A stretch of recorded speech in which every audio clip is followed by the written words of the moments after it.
Welcome to Ground Truth. Join Sam Faddis as he looks for truth from those on the ground, in the middle of the action with key insights regarding critical national and international issues. Listen for discussions and interviews on national security, terrorism, politics, espionage, the paranormal, and weapons of mass destruction. Welcome. I'm Sam Faddis, and this is WKCV 103.5, the voice of Keystone College in beautiful La Plume, Pennsylvania. We're going to be talking today about American politics, or where our politics is headed, and sort of some fundamental issues. There's this sort of endless deluge of news coverage of politics in the United States. I mean, you can't watch the television or go on the internet without being hit in the face by this. But it strikes me that it's all sort of just almost tabloid quality, reactive kind of commentary. A lot of it saying exactly the same thing, and none of it actually fundamentally going into questions that I think increasingly bother Americans, which is sort of where are we going and what is happening to politics and how did we get here and all of these kinds of things. What are the forces at work? So that's what we're going to talk about today. And with us, a gentleman that I've known for a considerable period of time, Greg Hicks, who was for a long time an American diplomat in the Middle East, a very educated guy, very well-spoken,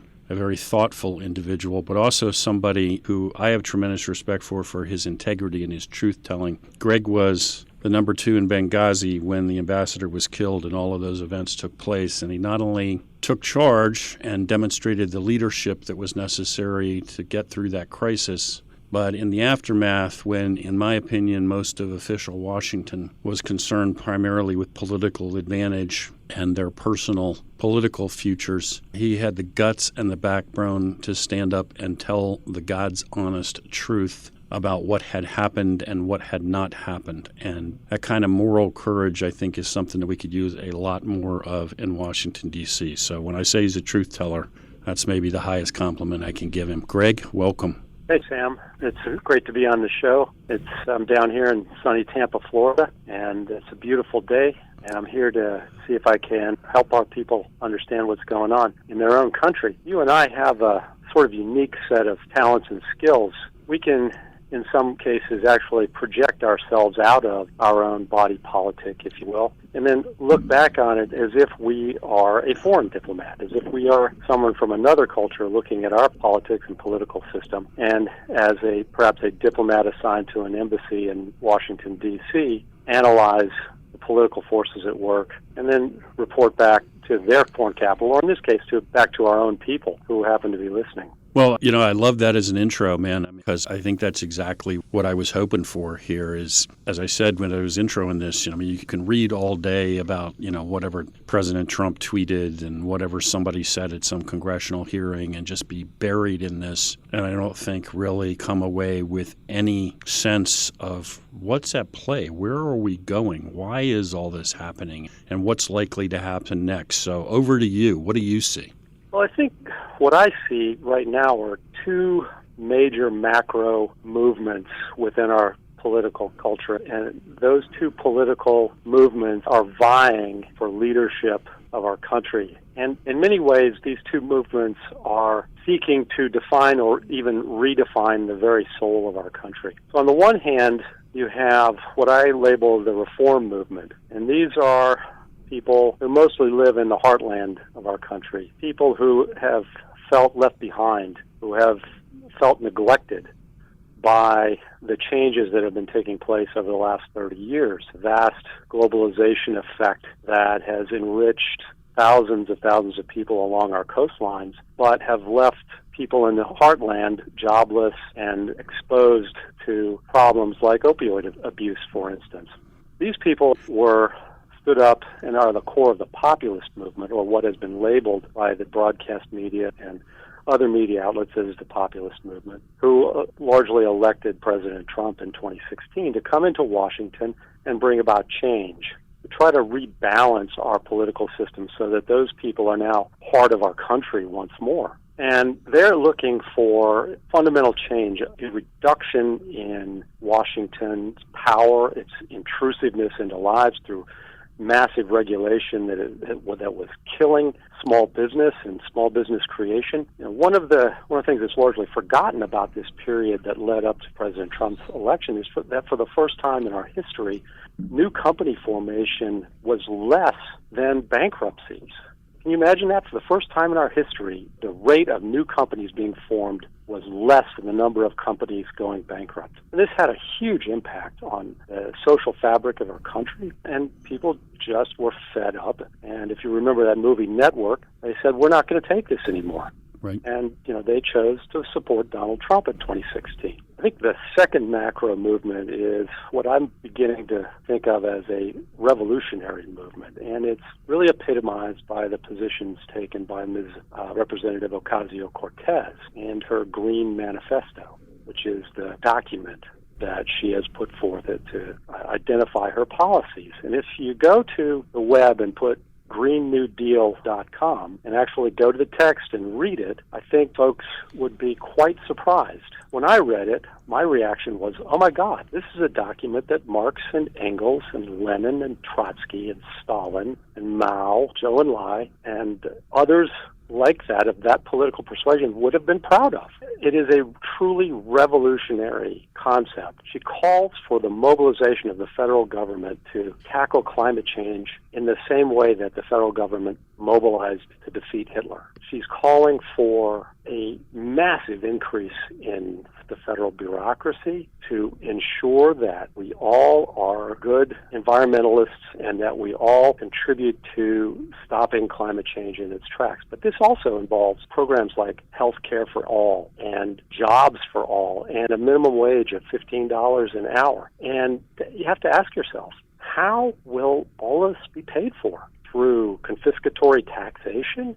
If this movement that consists of her and probably Senators Warren and Sanders and others running for president for the Democratic Party, how are we going to pay for all of it? These are fundamental questions. These two visions of an America that is still based on the Constitution, that is based on limitations of power in the federal government, on accountability and elected officials actually doing their job instead of delegating it to an ever-increasing administrative state, or the explosion of that administrative state in a country like government you and I know and fear, a country like Iran, where the democratic apparatus is largely there for show, and the real power rests with the mullahs and their bureaucrats.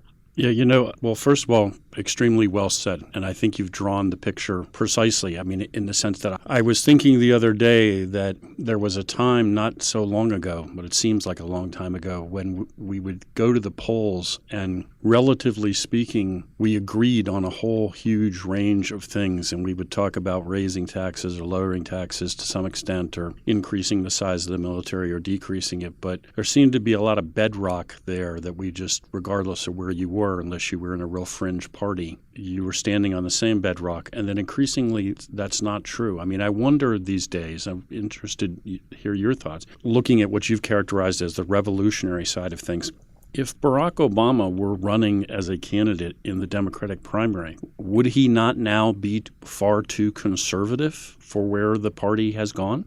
I think he would be, and you can see that in the debates as many of these candidates have looked back at his presidency and said, my God, he was too moderate. He actually tried to sit down and negotiate with Republicans, unsuccessfully in most cases, but he tried. And so, yeah, I think he would be. I think one of the things that I found starkly surprising and dangerous was these comments by Ms. Ocasio-Cortez's colleague, Ms. Tlaib, talking about urging her fellow Democrats to find a way to arrest the president, that the Congress should have the authority to arrest the president and put him in jail, and arrest his duly appointed and confirmed officials and put them in jail. And so here we have a representative of the United States Congress who has never apparently read the Constitution of the United States, and who seems to be taking her playbook from some of her folks in the Middle East who do this as a regular case. I mean, coups are the norm in the Middle East. I mean, I remember South Yemen coup where the cabinet drew down on each other and they started shooting each other.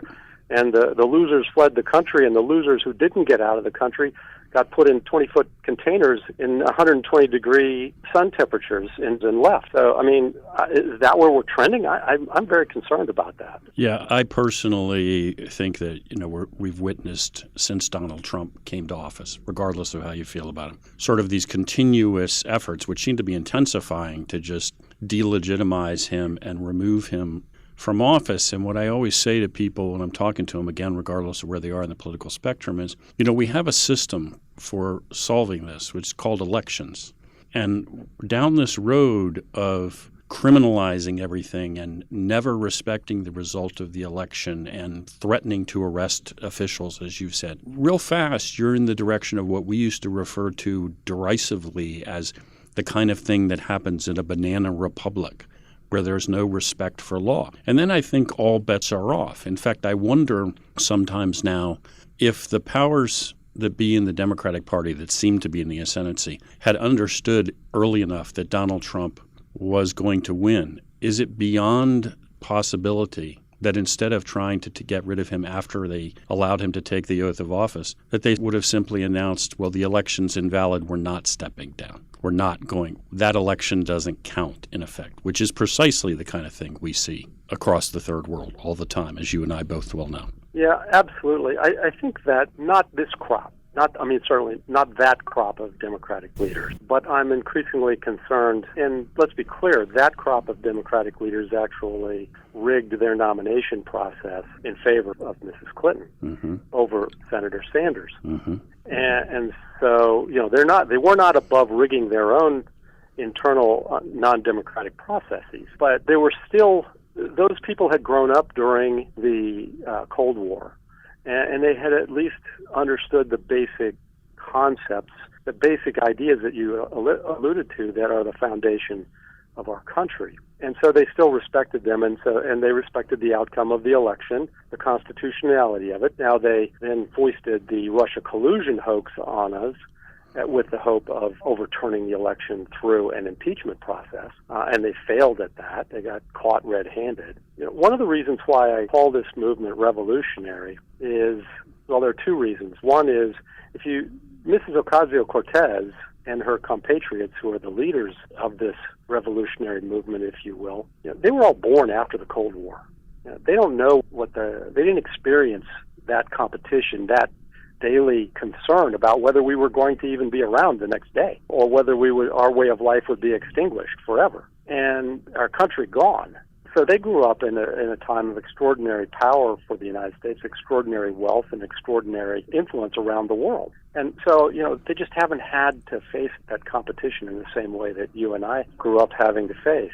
And so the second thing is that over this last 30 or 40 years, what I've seen is growing trend or growing acceptance of many of these new ideas that are encapsulated in the Green Manifesto, as I call it, throughout the media, throughout academia, and throughout most of the thought leader institutions of our country. And that's what concerns me. So your scenario in the next iteration is not far-fetched.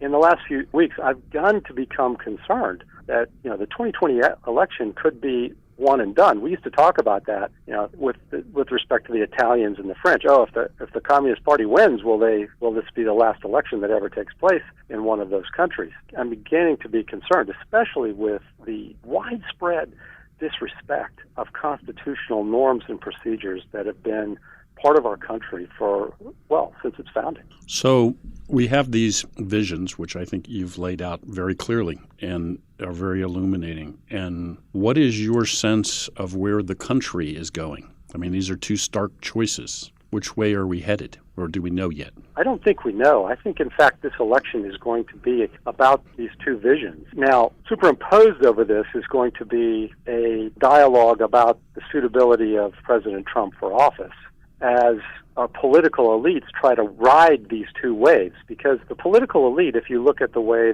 if you see that as the Biden wing of the Democratic Party and the Republican side as never-Trumpers. They're just trying to survive these two waves and keep their chairs and keep their influence and their incomes that they've become accustomed to over the last 30 years. And so all that plays out over this next election, I think, will determine.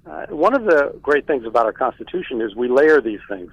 There's the presidential election, there'll be senatorial elections, and there'll be elections for the House of Representatives, and there'll be a whole host of elections across the country at the state and local level. And at every level, this is going to be a critically important year because it's a census year.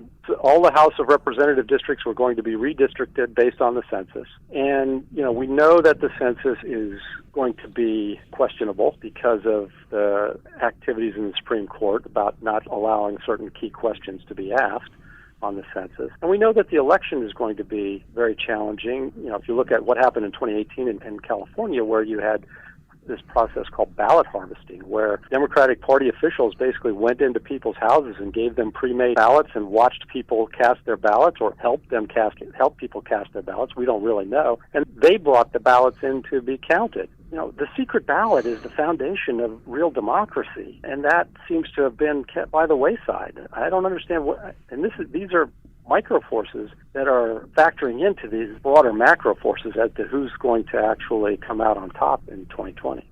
Well, let me throw out a couple of scenarios. You touched on this a little earlier with your reference to one and done, but Donald Trump wins in 2020 convincingly. Where are we, do you think, if that happens? If Donald Trump wins convincingly, then this reform movement that I'm talking about has turned out in favor of him, and has sent him back, quite possibly with a new Republican majority in the House and a sustained Republican majority in the Senate. And the process of reform can continue. He can continue appointing judges that are going to look at issues based on stare decisis, based on precedent, judges who aren't going to legislate from the bench, judges who may in time begin to separate the judiciary from the administrative state and adopt a judicial position that says, wait a second, the laws are the laws as they're written, not necessarily as you bureaucrats have interpreted them to be. And so that's one. And then you can see a potential for further moves to roll back the federal bureaucracy in other ways as well, in size and as well as scope of ruling. And that's an optimistic scenario from my personal standpoint. Okay, so we'll look at the other side of the coin now. Elizabeth Warren wins, because I won't say Biden, because as you've pointed out, he potentially stands for more of a movement toward the past. But let's assume that, there are polls now that are claiming that she's now in the lead. All polls are suspect at this point. But let's assume that... I prefer to go by where people are putting their money. And the money has her at 2-1 odds, and it has Biden at 5-1. So she's the front runner from my perspective. And it doesn't really matter, because even if Biden were to eke out a win, he'd almost be compelled to bring her in as vice president. And the fact is that it is very likely that the vast majority of delegates at the Democratic Convention are going to be self-identifiers as progressives. And they're going to write the party platform, and they're going to write a party platform that will be very, very close to what Senator Warren is calling for, which is universal health care provided by the state, which is a vigorous anti-business platform, confiscatory taxes. She's coming, and that those taxes are going to come for individual income as well, mark my word. And when she finds, as Chavez and Maduro found in Venezuela, that that's not enough to cover, she's going to come for your 401ks, and then ultimately it's going to be your job, and then it's going to be your house, and then how many tens of millions of refugees from America will be fleeing across the borders into Canada and Mexico at that time? Hard to say, but that's my vision. Well, Greg, we're about to run out of time, but how far can we go down this road if, for instance, we have Elizabeth Warren in the White House and scenario plays out the way you've just described? How far do we go down that road before this is not just simply gridlock and political dysfunction, and it begins to become violent? It begins to become the kind of discord that you and I have seen all over the world, how these things play out there. Yeah, I just don't really know how far that's going to go. One of the things that I want to caution people about is I think that's exactly what these revolutionaries want. They want violence. They actually want to be attacked. You can see it in Antifa's behavior. When they do counter demonstrations, they show up basically asking for violence. And if Warren is the commander-in-chief and violence breaks out, then the answer is going to be the use of force by the U.S. government. And people need to understand that. This choice is really, really defined at the ballot box. It must be defined at the ballot box. And people really need to turn out and vote. And they need to vote on an informed basis, not necessarily, and that doesn't mean watching broadcast media or cable news network. That means actually digging into these individuals' issues, looking at what neutral academics are saying about what these issues and stands really mean for yourself and for the country as a whole. Well, we're going to have to leave it there, but I'm going to say in closing, amen, because I have that kind of conversation with people all the time myself, which is, look, I don't care how angry you are. We cannot go down the road to where we become one of these countries where we resolve these things through violence. Educate yourself, vote, get involved. Greg, thank you very much for coming on. Thank you, Sam. Much appreciated. And thank you for listening. We'll talk to you next time on Ground Truth.